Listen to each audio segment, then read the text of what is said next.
Okay. देखिए, अब ये हम अपना सेकंड लेक्चर स्टार्ट करते हैं। आज फंक्शन एंड मैपिंग के बारे में डिस्कस करेंगे। कल जो हमने लास्ट लेक्चर में डिस्कस किया था वो सेट और उससे कुछ रिलेटेड प्रॉपर्टीज और किस तरह की उस पे क्या क्या प्रॉपर्टीज हो सकती हैं, ठीक है, किस किस तरह से हम उसे डिफाइन कैसे डिफाइन करते हैं, सेट क्या होता है, उसके बारे में हमने बेसिक पूरा स्ट्रक्चर डिस्कस किया था कल। ओके, लास्ट लेक्चर में। आज हम उससे नेक्स्ट एक स्टेप आगे चलते हैं और जानते हैं कि फंक्शन क्या होते हैं। फंक्शन और मैपिंग, इसके बारे में डिस्कस करेंगे। ये लेक्चर सेकंड है हमारा। ओके। और जैसे कि मैं पहले डिस्कस कर चुका हूँ कि ये हमारा सारा कंटेंट CSIR नेट JRF और गेट और IIT जैम के एग्जाम के पॉइंट ऑफ व्यू से है।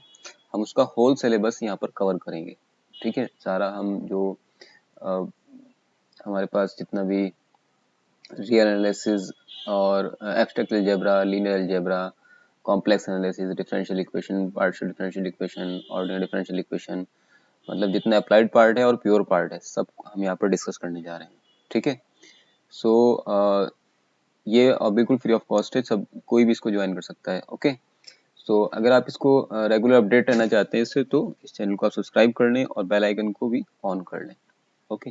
चलिए स्टार्ट करते हैं। सबसे पहले फंक्शन जानते हैं क्या होता है। बेसिकली फंक्शन क्या है कि जैसे हमारे पास फंक्शन एक ऐसा टूल है जो डोमेन, अब डोमेन एक टेक्निकल वर्ड है, डोमेन के एलिमेंट्स को, डिफरेंट डिफरेंट एलिमेंट्स को यूनिक इमेज पे सेंड करता है। एक ऐसा टूल है। ओके, यहाँ पे लिखा है कि let A and B are two set if there is a rule F.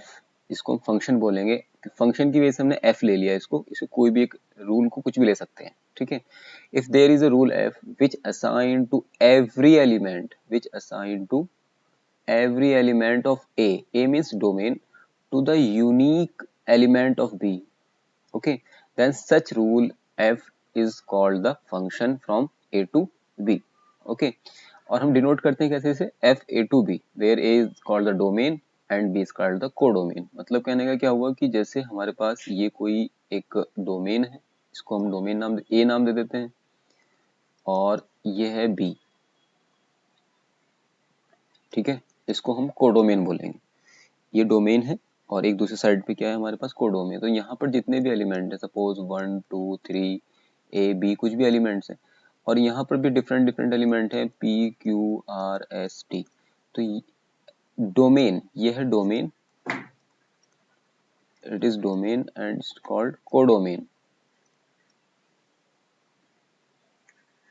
ये है कोडोमेन। ओके। तो डोमेन के सभी एलिमेंट्स यूनिक इमेज मिलनी चाहिए, ठीक है। मतलब कि जैसे 1 को हमने यहाँ पहुंचा दिया, 2 भी जा सकता है उसी के ऊपर, ठीक है। ऐसे 3 जा सकता है, 3 डिफरेंट पे जा सकता है या उस पे जा सकता है, ठीक है। तो हर एक एलिमेंट की यूनिक इमेज मिलनी चाहिए। मेरा मतलब कहने का ये है कि अगर ऐसा कहीं पॉसिबल हो जाए, सपोज ये एक हमने डोमेन कंसिडर किया, ये को डोमेन कंसिडर किया, सपोज यहाँ लिखा 1 2 3 एंड सपोज यहाँ लिखा A B and C, ठीक है। तो हमने 1 को A पे मैप करा दिया सपोज, ठीक है। अब हम 1 को ही अगर B पे मैप कराएं, तो हम देख रहे हैं कि डोमेन के एक एलिमेंट की कोडोमेन के में 2 इमेजेस मिल रही हैं, तो ये फंक्शन नहीं बनेगा, ठीक है।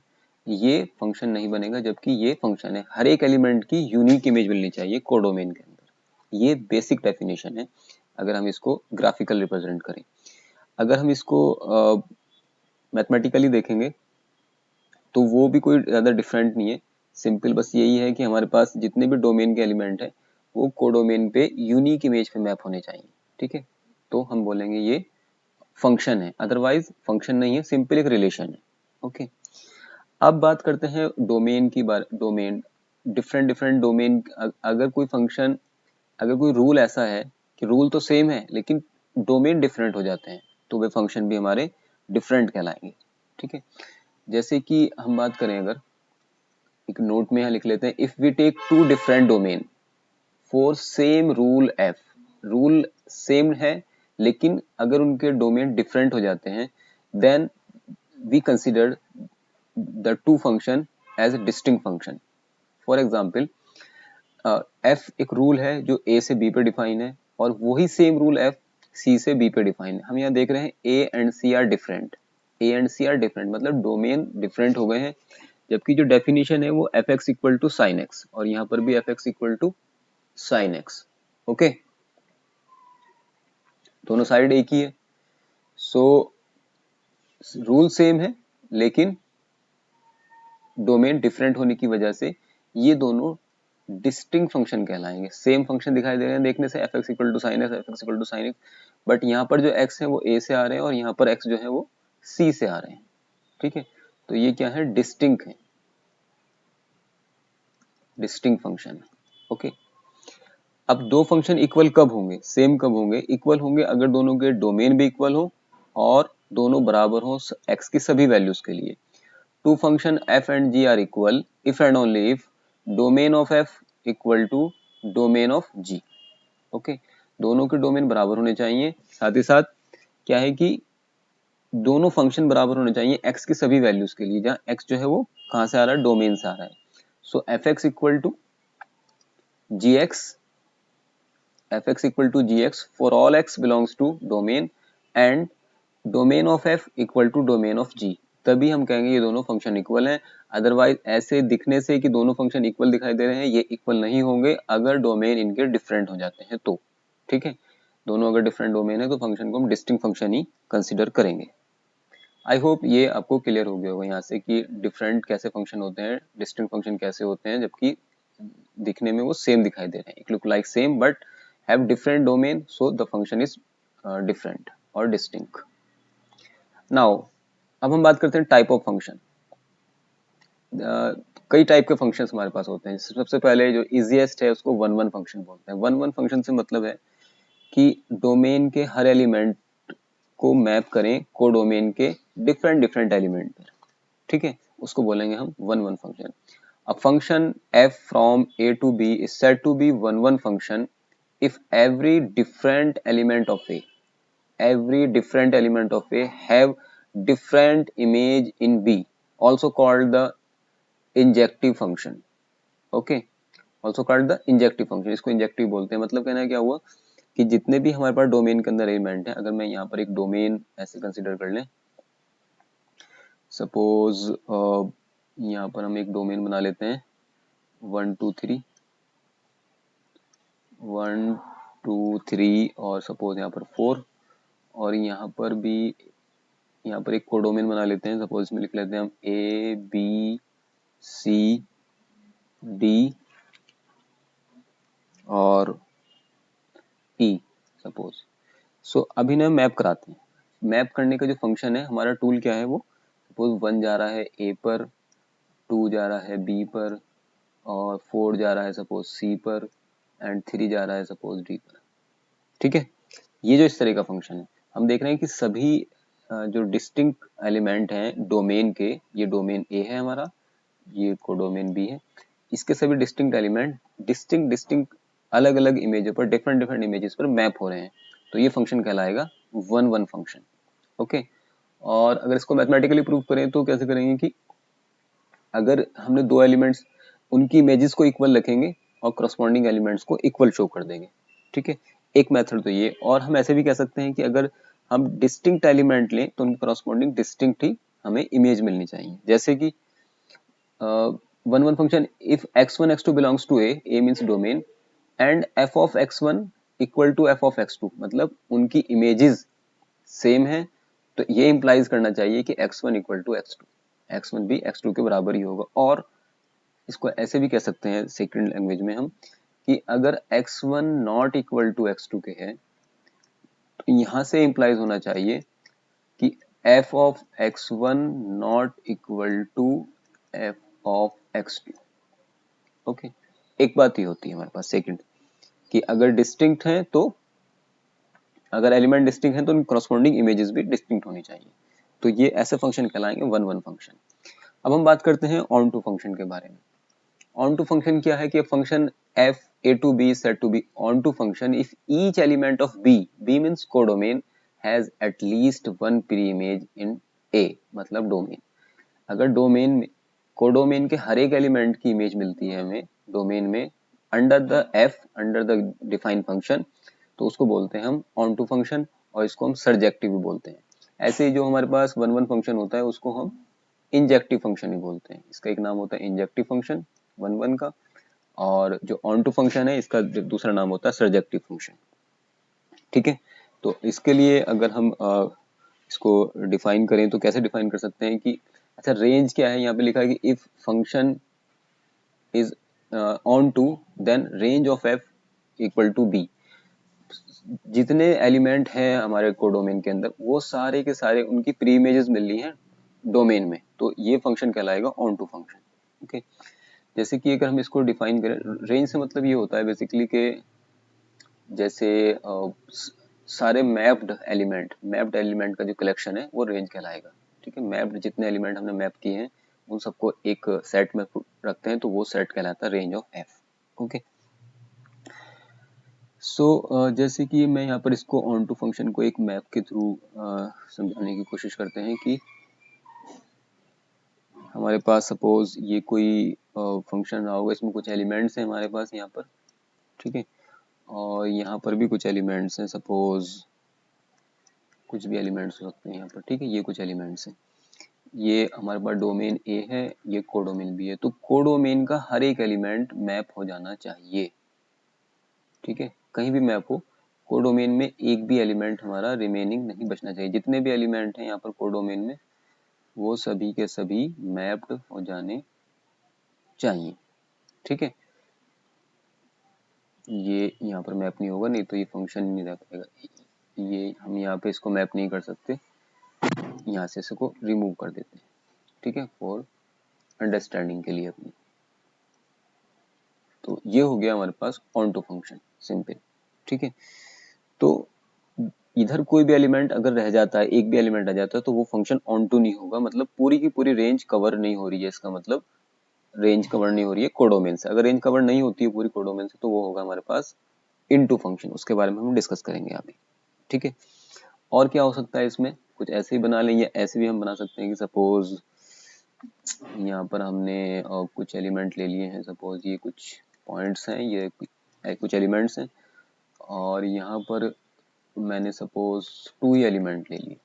तो इसके सारे एलिमेंट सपोज मैंने यहाँ तक मैप कराए, इसको भी यही मैप करा दिया, और लास्ट एलिमेंट हमने यहाँ पर मैप करा दिया। ये भी हमारे पास एक ऑन टू फंक्शन है। सपोज ये जी है और ये एफ है। ठीक है, तो आप समझ रहे होंगे कि जो हमारे पास जितने भी कोडोमेन के अंदर एलिमेंट हैं वो सारे के सारे प्री इमेज रखनी चाहिए, ये कहलाएंगे इनकी प्री इमेज। ये एलिमेंट है यहाँ पर एफ, ये एलिमेंट जो ए में है एफ अंडर एफ, ये कहलाते हैं इनकी इमेजेस। एंड इसके अपोजिट जो भी कोडोमेन के अंदर एलिमेंट्स हैं इनकी प्री इमेजेस, ये सारे इनके एलिमेंट्स कहलाते हैं प्री इमेजेस। ओके, तो ये वाले एलिमेंट्स कहलाएंगे pre images of the elements of B, and ये वाले एलिमेंट कहलाएंगे images of element of A. Okay, तो ये दोनों ही ऑन टू फंक्शन को डिफाइन करने का एक मेथड है। अब हम बात करते हैं इनटू फंक्शन के बारे में। इनटू फंक्शन कुछ नहीं है, बस जो ऑन टू नहीं है वो इनटू हो जाएगा। मतलब अगर एटलीस्ट वन एलिमेंट यहाँ पर एक रह जाता है जिसको हम मैप नहीं कर पाए डोमेन के एलिमेंट पे, मतलब उसकी कोई प्री इमेजेस एग्जिस्ट नहीं करती है, तो ऐसा फंक्शन कहलाएगा इनटू फंक्शन।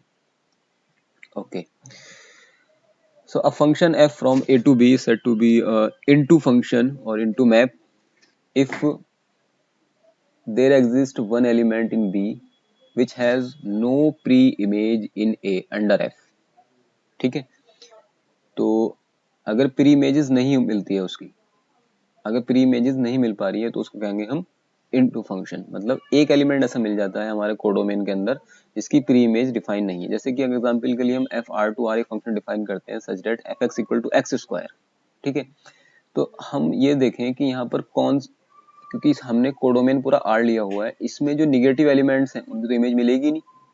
आर में जो निगेटिव एलिमेंट्स हैं उनकी तो इमेज एग्जिस्ट नहीं करेगी, तो ये फंक्शन हो जाएगा ऑन टू। कैसे नहीं एग्जिस्ट करेगी, जैसे कि f x equal to x square हमने लिया है यहाँ पर, बताइए मुझे आप कि क्या ऐसा पॉसिबल है कि x square equal to -1 real के अंदर। तो जो -1 है, -1 जो है उसकी तो डोमेन के अंदर कोई इमेज ही नहीं है। ठीक है, क्योंकि ये क्या आ जाएगा, ये तो x बराबर अंडर रूट -1 आ जाएगा, जो किसके बराबर होता है, आयोटा के बराबर होता है, जो कि एक इमेजनरी नंबर है जो कॉम्प्लेक्स में बिलोंग करता है, कॉम्प्लेक्स नंबर्स में। ठीक है, तो ये रियल में तो इसकी इमेज एग्जिस्ट नहीं कर रही है।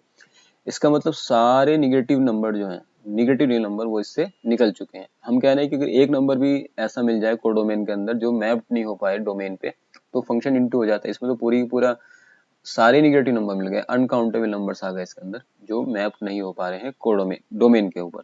तो इस तरह फंक्शन कहलाएगा into function. Okay, I hope ये बिल्कुल क्लियर हो गया होगा आपको।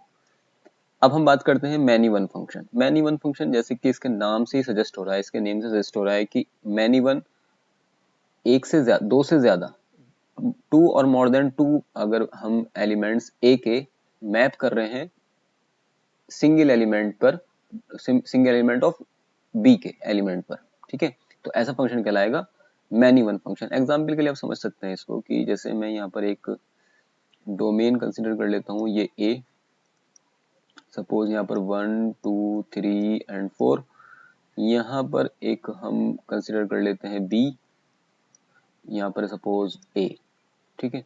तो मैनी, एक एलिमेंट यहाँ मैप हुआ, दूसरा भी यहाँ मैप हुआ, तीसरा भी यहाँ मैप हो गया, फोर्थ भी यहाँ मैप हो गया, ठीक है।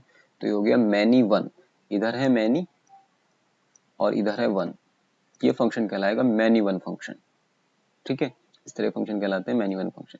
If two or more than two elements of A has the same image in B, then this function is called the many one function.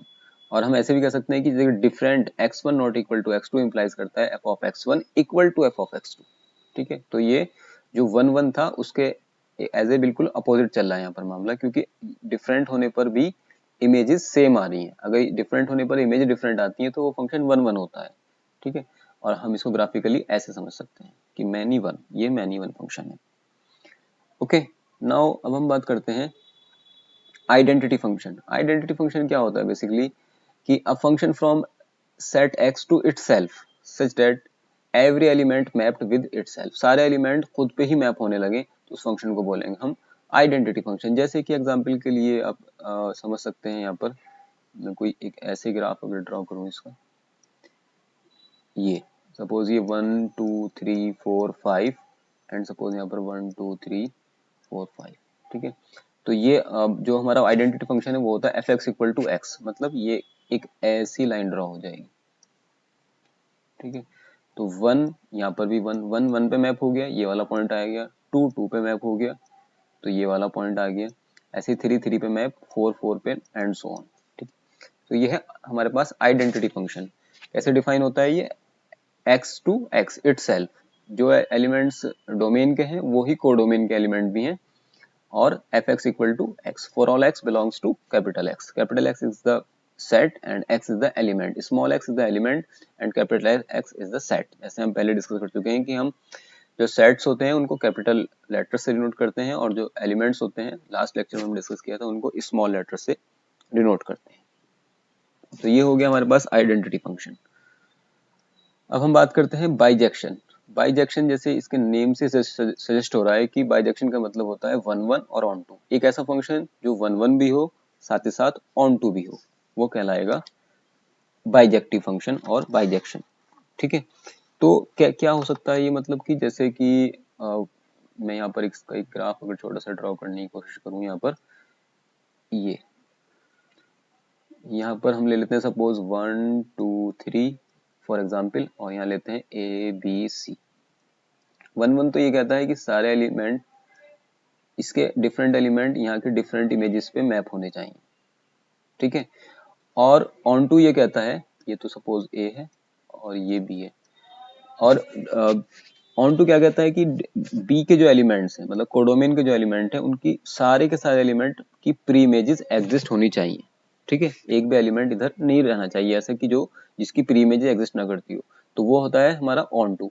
तो ये ऐसा फंक्शन है जो वन, इधर से दिखाई देख रहे हैं तो हम 1 1 है, और यहाँ से देख रहे हैं तो ये ऑन टू भी है। तो जो फंक्शन 1 1 साइमल्टेनियसली ऑन टू भी होता है, ऐसे फंक्शन को बोलते हैं बाइजेक्टिव फंक्शन। होप सो ये क्लियर हो गया होगा आपको। यहाँ पर मैंने रेंज की भी एक डेफिनेशन लिख दी। रेंज क्या है बेसिकली, रेंज क्या है, सारे एलिमेंट का कलेक्शन जो मैप्ड हो चुके हैं, इमेजेस का collection, okay. so let f a to b, then range of f is denoted by rf or range of f and define as rf is equal to fx such that x belongs to a। तो range का मतलब क्या हो गया यहाँ पर कि जितने भी एलिमेंट्स हैं यहाँ पर, जैसे कि मैं इसी का सेट की बात करूँ यहाँ पर रेंज, तो रेंज में सभी वो एलिमेंट्स आ जाएंगे जो मैप्ड हैं, ए बी एंड सी। ये रेंज है हमारे पास इस फंक्शन की। अगर फंक्शन का नाम f दे दें, f फंक्शन है from a to b, then range of f में आ जाएंगे elements a b and c, okay. तो रेंज में वो सभी एलिमेंट्स, अगर मैथमेटिकली इसको डिफाइन करें, रेंज ऑफ एफ क्या है, set of all f x such that x belongs to a, where a is the domain and f x is the set of image, set of image. Okay, so all set of all the elements which are mapped in codomain or called the range of the function. Okay, second इसको एक example और समझ सकते हैं, जैसे कि suppose मैं यहाँ पर लिख लेता हूँ 1 2 3 एंड एक और कोडोमेन लिखते हैं यहाँ पर, suppose a b c. Okay, 1 को 1 पे मैप किया, 2 को भी ए पे मैप किया और 3 को भी मैंने ए पर ही मैप किया. इस कंडीशन में अगर रेंज की बात पूछें हम, तो रेंज क्या कितना हो जाएगा, अगर ये फंक्शन f है तो रेंज ऑफ f यहाँ पर कितना हो जाएगा, सिर्फ एक एलिमेंट आएगा जो कि मैप्ड है, वो क्या है a. ये दोनों एलिमेंट नहीं आएंगे, सिर्फ कोडोमेन के पार्ट है, रेंज के पार्ट नहीं बनेंगे. रेंज का पार्ट तब बनेगा अगर ये मैप्ड है. ओके, तो range of f only singleton element. Now कुछ रिजल्ट है इस पे बेस्ड, फंक्शन पे कुछ बेस्ड हमारे रिजल्ट है, जो जैसे कि f कोई फंक्शन है with domain x and range y. यहाँ पर कोडोमेन नहीं बोला, रेंज बोला है y को. y मतलब सारे एलिमेंट मैप्ड हो गए हैं, x के सभी एलिमेंट मैप्ड हो गए हैं y पे, तो y is the range.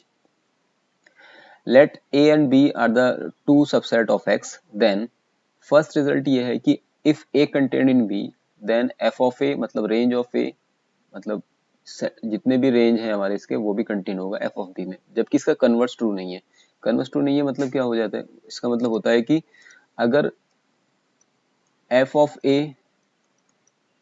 contained in f of b, it does not implies a contained in b.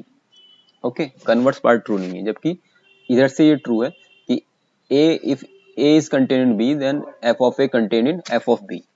Second क्या है कि f a यूनियन b बराबर होता है f of a union f of b, जबकि इंटरसेक्शन के केस में ऐसा नहीं है. इंटरसेक्शन में क्या होगा, f intersection of a intersection b, f of a intersection b contained in f of a intersection f of b. Okay, इसको हम एक एग्जांपल से यहाँ प्रूव भी कर सकते हैं कि ये बराबर नहीं होते हैं. एग्जांपल ले लेते हैं हम, एफ आर टू आर एक फंक्शन डिफाइन किया है f x equal to x square. Okay, अब हमने दो सेट ले लिए इस वाले आर से, दो सेट लिए, एक सेट है a इक्वल टू -2 to 0, दूसरा सेट है 0 to 2. ठीक है, दो इसके हमने सबसेट ले लिए हैं, दो क्लोज इंटरवल ले लिए, आप ऐसे कह सकते हैं. तो जब हम a इंटरसेक्शन b की बात करेंगे तो उसमें सिर्फ एक ही एलिमेंट आएगा 0, जो दोनों में कॉमन है, और f of a intersection b बात करें तो ये भी 0 हो जाएगा. जबकि अगर हम इस f के ऊपर, इस a के ऊपर f फंक्शन को इम्प्लाई करें, जबकि f ऐसे डिफाइन है कि वो जो भी एलिमेंट्स होते हैं उनका स्क्वायर कर देता है, तो क्या हो जाएगा, ये हो जाएगा 0 to 4. और यहाँ पर अगर f b के ऊपर भी f अप्लाई करें तो according to definition x square की ये भी हो जाएगा 0 to 4. तो यहाँ पर 0 नॉट इक्वल टू 0 to 4, इसका मतलब क्या हो गया कि f of a intersection b not equal to f of a intersection f of b. अगर यूनियन होता तो ये दोनों बराबर होते हैं, इंटरसेक्शन के केस में f of a intersection b contained होता है f of a intersection f of b. Hope so ये बिल्कुल क्लियर हो गया होगा आपको. चलिए अब हम कंपोजिशन के बारे में बात करते हैं.